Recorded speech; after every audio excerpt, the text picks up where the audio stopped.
The news broke today that Zack Wheeler and the Phillies have agreed to terms on a 3-year contract extension that begins in 2025 and runs through 2027.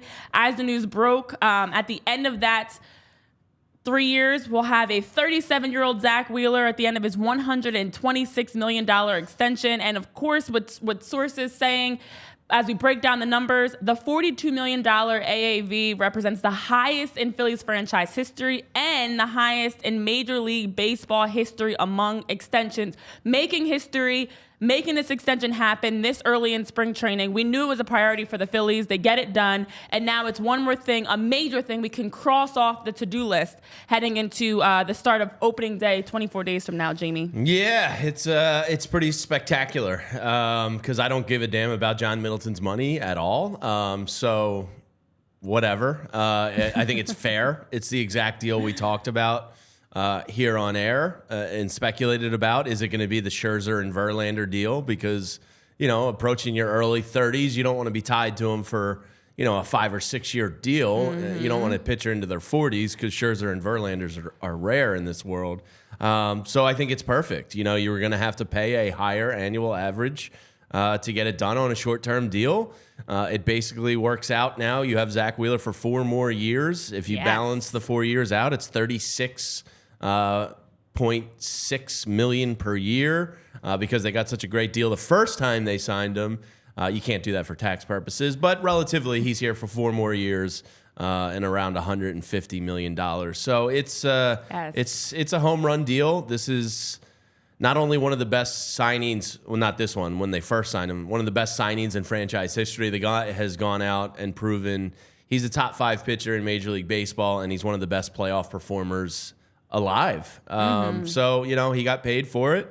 He really does love it here, as he said he does. And it's great, when you go into the offseason, Aaron Nola and Zack Wheeler are locked up. You don't have to worry about it. And now your top free agents next year are like Matt Strahm. So, Zack Wheeler was going to be the top pitcher on the market, and now you don't have to sweat that out. It's nice that it's done in spring training, and it's off his mind, and you can just go try and win a World Series now.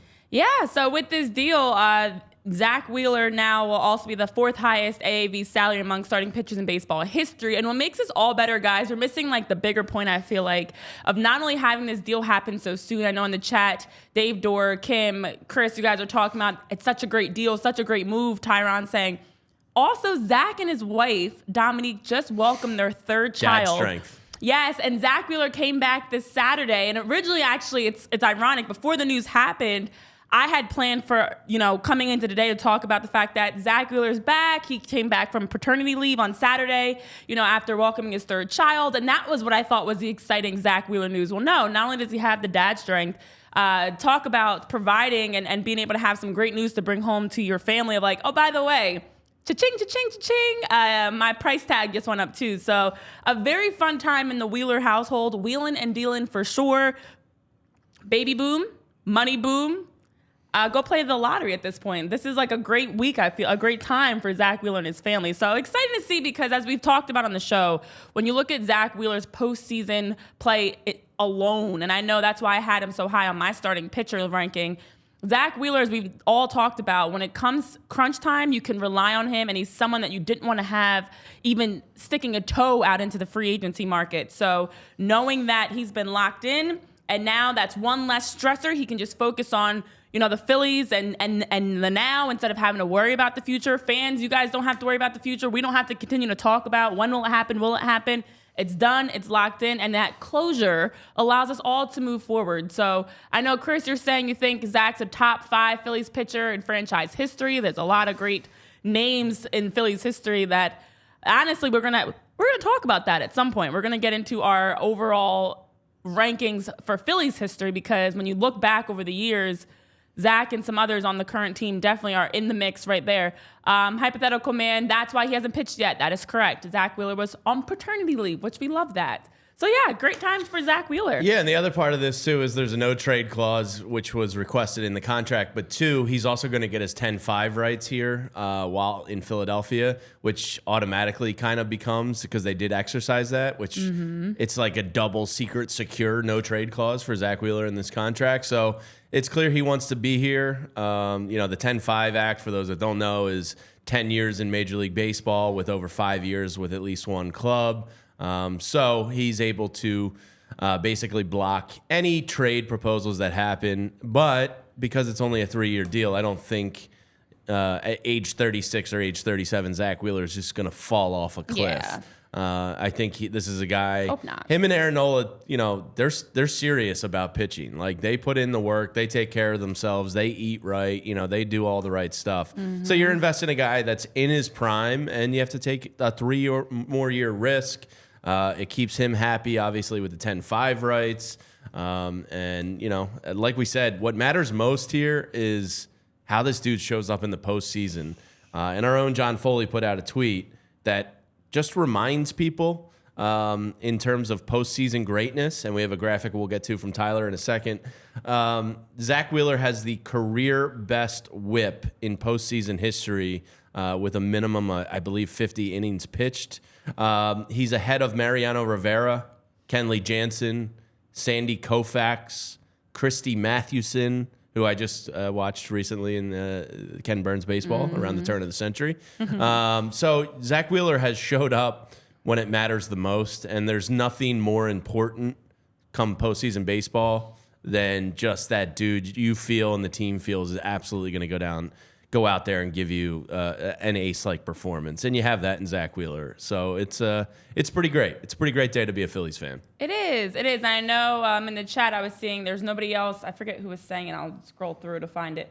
Nobody else you'd rather have game one on the mound in the World Series. MBDBDBF was saying, yeah, I mean, that's what it comes down to. Down the stretch, Zack Wheeler has shined brightest in the biggest moments. And when you look at his stats since joining the Phillies, he was a guy that you could see where he took so many leaps with the Phillies organization compared to past seasons. That's what makes it even better. So love the fact that you're getting Zack, this opportunity to be locked in, and also to put your trust in him. I know John Heyman was even saying this is why guys like playing in Philly, because the Phillies get things done. They don't leave any room for questioning or error or wondering. You know your value. You know that this team wants you. The guys want to be in Philly, and the Phillies want the guys here. And so it's exciting to see. And I know Tyler's got that graphic done, so let's take a look at the numbers, Jamie, since joining the Phillies. Wow. Yeah, one of the best signings ever. 43-28 in 101 starts, 629 innings pitched. That's workhorse stuff right there. A 3.06 ERA in modern day baseball is tremendous for that sample size. A 1.05 WHIP, 675 Ks in 629 innings pitched. That is just tremendous. Tyler, my old man eyesight is struggling on line last year. The point that I was trying to highlight on that particular line is last year, you talk about a guy who's getting to be 34, you start to think that maybe the velocity dips a little bit.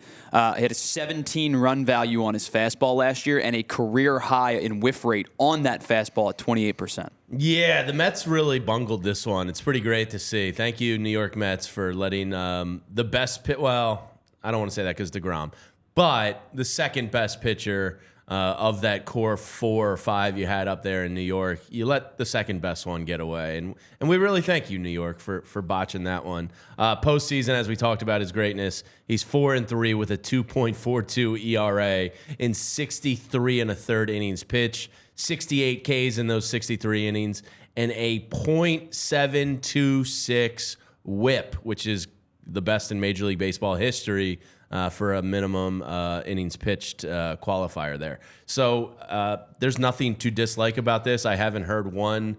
When I was driving in, it was on talk radio. I've been scouring Twitter and seeing what everybody's happy. Nobody has anything bad to say about this because Zack Wheeler has earned